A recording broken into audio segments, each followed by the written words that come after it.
Hi friends, today நம்ம பார்க்க போகிற ரெசிபி சீலா மீன் குழம்பு தான். அதுக்கு ஒரு கடாயில் கொஞ்சமாக ஜீரகம், மிளகு, அது மேலே எண்ணெய் விடுங்க. அப்போ தான் டேஸ்ட்டு நல்லா அல்டிமேட்டாக இருக்கும். இது நல்லா பொரிஞ்சதுக்கப்புறம் இது கூட சின்ன வெங்காயம், வெள்ளைப்பூடு கொஞ்சம் எடுத்துக்கோங்க, வத்தல் ஒரு 6, கொத்தமல்லி, கருவேப்பிலை இவ்வளவும் போட்டு நல்லா வதக்கிக்கோங்க. எந்த அளவுக்கு நீங்கள் இந்த மசாலாவை போட்டு நல்லா வதக்குறீங்களோ அந்த அளவுக்கு நமக்கு மீன் குழம்பு ரொம்ப டேஸ்ட்டாக வரும். இதோடைய நிறம் நல்லா மாறுற வரைக்கும் நல்லா வதக்கிக்கோங்க. இந்த மாதிரி வதக்கி நிறம் மாறினதுக்கப்புறம் ஆற வச்சு மிக்ஸி ஜாரில் போட்டு நல்லா பேஸ்ட் மாதிரி எடுத்து வச்சுக்கோங்க.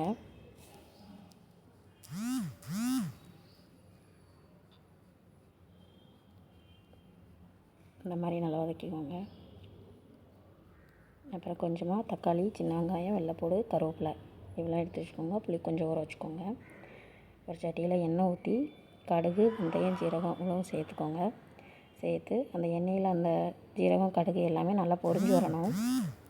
அது நல்லா பொரிஞ்சதுக்கப்புறம் தான் நீங்கள் வந்து இந்த தக்காளி, சின்ன வெங்காயம், வெள்ளைப்பூடு, கருவேப்பிலை இவ்வளவும் போட்டு நல்லா அந்த எண்ணெய் கூடயே நல்லா வதக்கணும். தக்காளியில் உள்ள அந்த சாறு வந்து நல்லா எண்ணெயில் இறங்கணும். அப்போ தான் டேஸ்ட்டு நல்லாயிருக்கும்.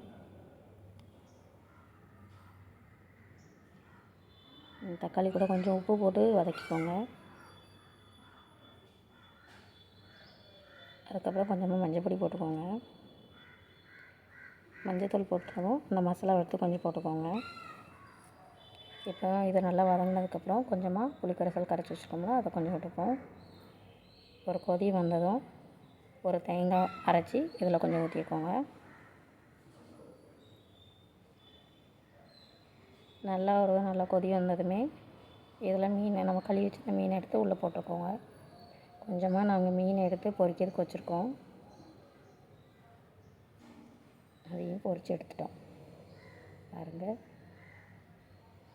குழம்பும் ரெடி, மீனும் பொரித்து எடுத்தாச்சு. சீலா மீன் ரொம்பவே உடலுக்கு நல்லதுங்க. அப்போ கொஞ்சம் சால மீன் வந்து கொஞ்சம் வாங்கியிருந்தோம், அதை நல்லா வாஷ் பண்ணி எடுத்துகிட்டு அதில் கொஞ்சம் உப்பு போட்டுக்கோங்க. உப்பு போட்டு கொஞ்சம் மஞ்சள் பொடி, கொஞ்சமாக மிளகாய் பொடி, கொஞ்சம் கார்ன்ஃப்ளவர் மாவு கொஞ்சம் சேர்த்துருக்கேன். இது கூட கொஞ்சமாக லைட்டாக நான் கொஞ்சம் எண்ணெய் விட்டு கொஞ்சம் கறி மசாலா பொடியும் எடுத்துக்கோங்க. இப்போ நான் கடலை எண்ணெய் தான் ஊற்றிருக்கேன். எண்ணெய் விட்டு எண்ணெய் காஞ்சதும் அதில் இந்த சால மீனை பொரித்து எடுத்துடலாம். சுவையான சால மீன் ரெடி.